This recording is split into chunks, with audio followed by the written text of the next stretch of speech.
হে অতীত, তুমি তো বিদায় হয়ে চলে গিয়েছ। আমি তোমাকে নিয়ে কাঁদব না।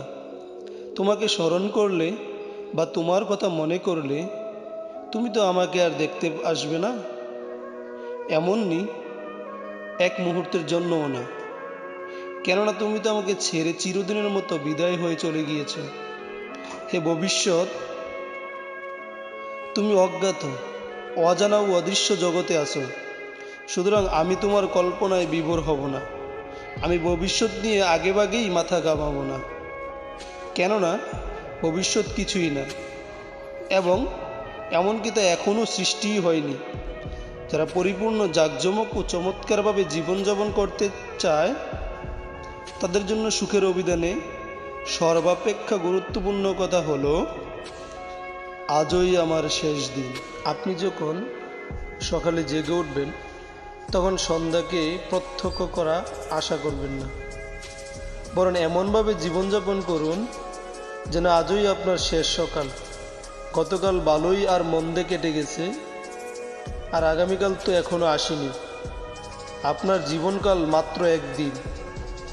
আপনি যেন আজই জন্মগ্রহণ করেছেন আর দিনের শেষে মারা যাবেন।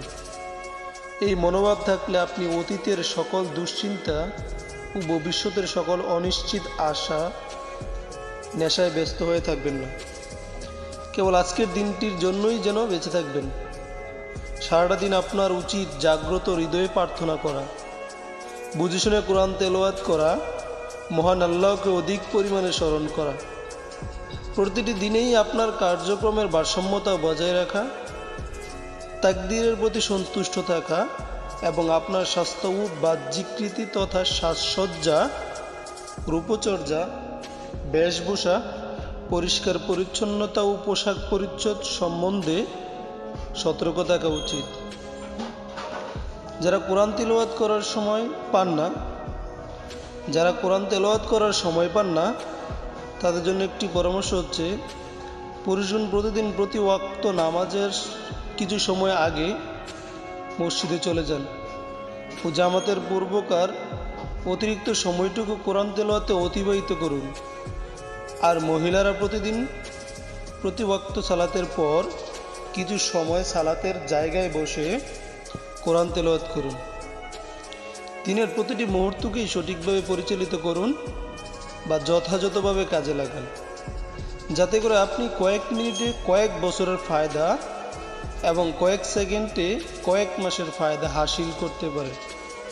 আপনার প্রভুর নিকট ক্ষমা প্রার্থনা করুন, তার জিকির করুন, এ দুনিয়া থেকে শেষ বিদায়ের জন্য প্রস্তুত থাকুন এবং অবশিষ্ট সময়টুকুতে সুখ শান্তিতে বেঁচে থাকুন। আপনার রিজিক, আপনার স্ত্রী, আপনার সন্তানাদি, আপনার কাজ, আপনার গৃহ এবং আপনার জীবনযাপনের উপর সন্তুষ্ট থাকুন।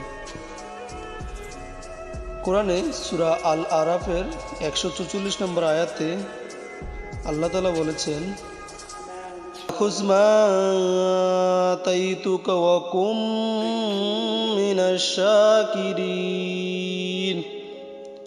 আমি আপনাকে যা দান করেছি তা গ্রহণ করুন এবং কৃতজ্ঞদের অন্তর্ভুক্ত হন। আজকের দিনটি দুঃখ, বেদনা, বিরক্তি, ক্রোধ ও হিংসা বিদ্বেষমুক্ত অবস্থায় কাটান। আপনার হৃদয়ের মণিকোঠা একটি কথা সোনার হরফে খোদাই করে লিখে রাখুন, আর সেটা হচ্ছে, আজই আমার একমাত্র দিন। আজ যদি আপনি টাটকা খাবার খেয়ে থাকেন তবে গতকালকের বাসি খাবার ও আগামীকালকের প্রত্যাশিত খাবারের তেমন কি আসে যায়। আপনার নিজের উপর যদি আপনার আস্থা থেকে থাকে এবং আপনার যদি একটা দৃঢ়, বলিষ্ঠ, অনড় ও স্থির সংকল্প থেকে থাকে, তবে আপনি নিজেই সন্দেহাতীতভাবে পরবর্তী কথাটির উপর দৃঢ় প্রত্যয় উৎপাদন করতে পারবেন। কথাটি হলো, আজই আমার জীবনের শেষ দিন। যখন আপনি এই মনোভাব অর্জন করতে পারবেন তখন আপনি আপনার ব্যক্তিত্বকে উন্নত করে, আপনার ক্ষমতা ও দক্ষতা বাড়িয়ে এবং আপনার কার্যক্রমকে পরিশুদ্ধ করে আপনার দিনের প্রতিটি মুহূর্ত হতেই মুনাফা অর্জন করতে পারবেন। তারপরও আপনি মনে মনে বলুন, আজ আমি আমার কথাবার্তাকে পরিশুদ্ধ করব, এবং কোনরূপ মন্দ ও অশ্লীল কথা উচ্চারণ থেকে বিরত থাকব। আমি কারো গীবতও করব না। আজ আমি ঘর ও অফিস গুছাবো, সেগুলো অগোছালো ও এলোমেলো থাকবে না, বরং গোছালো ও ফিটফাট থাকবে। আজ আমি আমার শরীরের পরিষ্কার পরিচ্ছন্নতা ও বাইরের ঠাট সম্বন্ধে বিশেষ যত্নবান হব। আমি আমার পরিষ্কার পরিচ্ছন্নতা ও পবিত্রতা সম্বন্ধে অতিশয় সতর্ক হব এবং আমার চলাফেরা, কথাবার্তা ও কাজকর্মে ভারসাম্যপূর্ণ অবস্থা বজায় রাখব।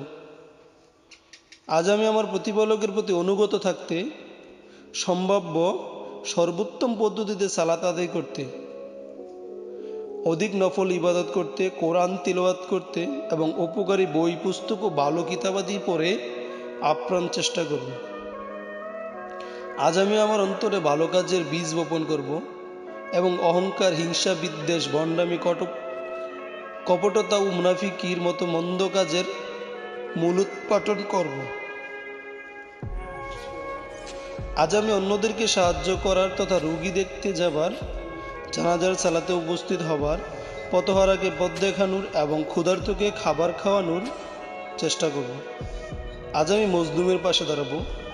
আমি বিজ্ঞজনকে সম্মান প্রদর্শন করব, দয়ার্দ হব আর বৃদ্ধের প্রতি শ্রদ্ধাশীল হব।